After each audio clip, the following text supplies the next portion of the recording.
I've got 6 of the best Pro controllers, Xbox, PlayStation, and PC. I'll show you the good and the bad for each one. You're probably wondering, Esidi, what exactly is a Pro controller? I consider a Pro controller any controller that has additional features made specifically for you to play better. Could be paddles, Hall effect sticks, trigger stops, and much more that you'll see throughout this video. Starting off with the controller that I've used the most, the Scuf Instinct Pro. I've clocked in probably around 1,000 to 2,000 hours on this one controller, mostly on Apex, but some other games as well. And it's treated me very nicely. It's an Xbox controller, but all these controllers in this video also work on PC. The 4 paddles on the back are the best of any controller I've ever tried to this day. They're in the perfect position to hit all 4 without needing to readjust your fingers. And the build quality on this controller is actually really good. With how much time I spent mashing the buttons on it, it has never stopped working or fallen apart. Except for this battery cover on the back, which I low-key lost. It has mouse click, instant triggers, and the range on them are very, very short, which for competitive FPS games is a major advantage. But then you can flick these switches and they will turn into normal triggers you can find on any standard Xbox controller. The paddles are all remappable and you can easily switch between 3 different profiles with a click of a button. There's a mute button on the front if you have a headset plugged in. You can play wireless or wired. Comes with a really nice 6-foot braided USB-C cable. The faceplate, D-pad, and thumbsticks are all interchangeable. If you buy a Scuf Instinct Pro now, it will come with 2 additional convex thumbsticks, with one of them being raised. But back when I purchased it a few years ago, it only came with 2 short concave sticks. I typically use Xbox control freaks on them and they fit perfectly. Yeah, so unfortunately, Scuf is still using potentiometer sticks and haven't quite switched over to Hall effect sticks yet. And that means after a while, you will start to develop stick drift. Mine isn't too bad, but it's always a gamble whether or not your controller will get stick drift and how bad it will be. Also, the Scuf Instinct comes at a painful $230. And this fancy faceplate I bought as well is an additional $30, which is quite a bit to spend on a controller. But I also have some more affordable options in this video, so stick around. I'm not sponsored by anyone in this video, and these are all my complete, honest opinions. But if you do like any of these controllers, you can find Amazon links in the description below, and if you buy with them, I get something like a 1% commission with each purchase. Now we have the Gamesir Kaleid, or Kaleid, not quite sure how you pronounce it. This controller is a lot more affordable, coming in at only $50, which is even less than a boring old Xbox controller from Microsoft. So it is wired only, which does keep its cost down. But if you game a lot, you know that wired is the way to go. It works on Xbox and PC. There's 2 remappable buttons on the back, and you can switch between 3 different profiles. I know 4 is really common with Pro controllers, but 2 is all you really need. The buttons, at least for me, are also in the perfect position. It's a very light controller. You notice that as soon as you pick it up, and it's something that I really like. Yeah, it just makes it feel more natural to hold. There aren't any trigger stops, unfortunately, so that might be a deal breaker for some of you. But you do have the option of turning on hair triggers, which make it much more responsive. It does come with Hall effect sticks, which for the price range is really impressive. You can put PlayStation control freaks on this. It doesn't fit the Xbox ones as they're just a little bit too small. Now we're going to look at the free software. You don't need it, but it makes adjusting everything a little bit easier. You can switch the polling rate all the way up to 1000 Hz, which is really fast, but it will disable the headset jack if you do this. You can adjust the range of your sticks to your liking just to minimize stick drift, which you probably don't really need to worry about because these are Hall effect sticks. You can toggle the hair triggers on or off and adjust how it functions. A bunch of different vibration settings, but personally, I just play with vibration off unless I'm playing some sort of racing or story game. For FPS games, you don't really want vibration because it kind of messes up your aim. And then there's a ton of RGB effects you can mess around with. Or you can just turn them off completely, which looks cool in its own right. So again, this controller is around $50. And if you never tried out a Pro controller before, or you're just on a budget, the Kaleid is what I would recommend starting with. Then we have one of the most futuristic and innovative controllers I've ever tried, the Flydigi Apex 4. I want to get straight into the coolest feature this controller has to offer. First, pull off the faceplate with the thumbsticks and the D-pad. Then you will find this little magnetic metal piece hidden in the controller. And using this, you can adjust the tension of your joysticks. And yes, it does come with Hall effect sticks, so you don't need to worry about stick drift. The adjustable tension lets you get that worn-in controller feel with a brand new controller. And then on the thumbsticks, I just have some cheap off-brand thumbstick grips. Control freaks won't fit unless you really force them on, which I didn't want to do. There's 4 remappable back buttons in my favorite position, but they are a little bit smaller than I like. I love the clicky D-pad. It both feels and sounds amazing, as well as the mouse click ABXY buttons. You can play both wireless or wired with an 1000 Hz polling rate. Now looking at the software, you can make 4 different profiles, and there is a lot of customization. Before we go further, please drop a like if you enjoy this content. It's a little bit different than what I normally make, so I want to know if people actually want to see stuff like this. So yeah, in their software, there is a lot of customization. Looking at the buttons, you can remap literally anything, and you're not limited to the controller. You can even remap the buttons to be keyboard and mouse input. There's also a rapid fire mode, which makes semi-auto weapons fully automatic, and you can also put on full-on macros on this controller. Yeah, those 2 features are kind of overpowered. I would be careful if you use them in competitive games. Then for the joysticks, you can adjust the dead zone and the sensitivity curve to your liking. working. So all of that, plus the ability to mechanically adjust the tension of your joysticks, makes it so you can get the perfect feeling controller for you. We have motion sensing, which is the same thing as PlayStation gyro controls. There's a ton of different trigger options, and they're alternative to trigger stop. Instead of completely stopping like normal trigger stops, it just makes it a lot harder to push down after a certain point. I don't personally like them as much as other Pro controllers, but they are something different, and they're certainly better than just the normal default triggers. You can adjust the RGB to your liking with a bunch of different lighting modes. We've got adaptive trigger options for a ton of different AAA titles. And then my favorite part, the GIFs. They have some pre-made options you can choose from. Some look pretty interesting. Or you can upload your own if you like, to get something that suits you and makes your controller unique to any other. It's got an Xbox layout, but unfortunately you can't use it on Xbox. Right now it's compatible with Windows, iOS, Android, and even on Nintendo Switch. It's $160, which isn't cheap, but for the quality and the different features it has, I think it more than makes up for its price. Over to what I think is the perfect controller, but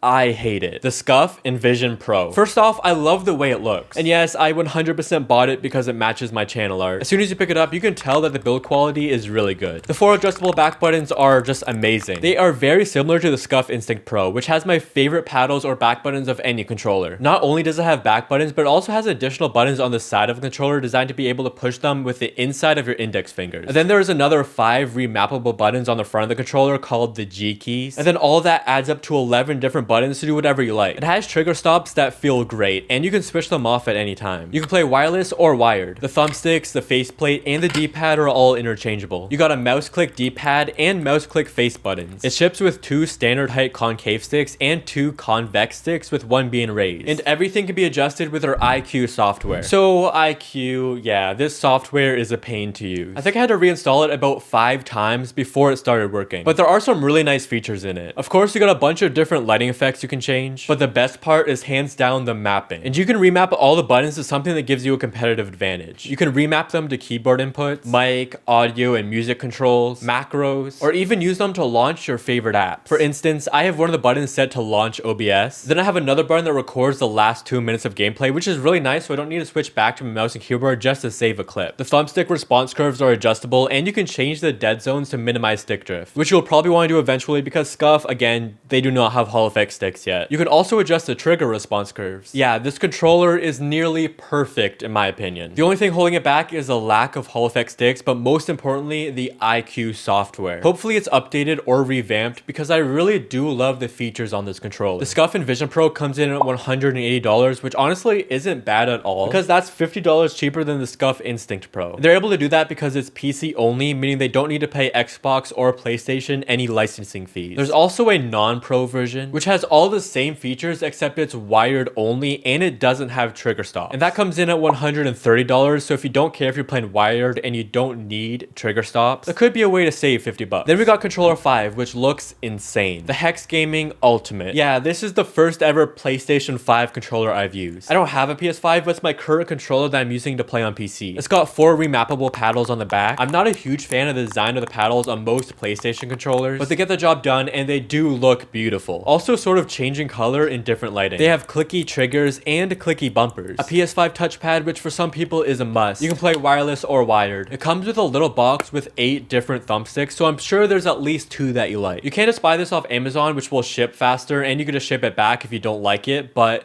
if you go to their website, there is a ton of customization. You can change the appearance of pretty much anything on this controller. My girlfriend designed this controller and I can't get over how good it looks. It's definitely not cheap at $210 to get it fully customized, but it is a really good looking Pro controller that has a lot of customization. So if you're looking for customization and you just want something that looks good, this might be the choice for you. Then we have a controller I've sunk years into, the Razer Wolverine Ultimate. It comes with a travel case, which is really nice. And even if I'm not using the Razer Wolverine Ultimate, I'll probably just put a different controller in it, with room for a USB-C cable, the extra D-pad, and 2 extra thumbsticks it comes with. Sorry if my controller looks a little bit gross. I've had it for a long time. It has trigger stops, which you can turn on and off, 4 back buttons, which are really triggers, a bit different from other controllers, but I guess some players might prefer this. Then there is also another 2 additional buttons on the top, so you should never need to take your thumb off the thumbsticks when you're playing. You got media controls for your headset. It is wired only, and unfortunately I did spill water on the cable, so I can't turn it on anymore. But anyways, hit that subscribe button if you like my content.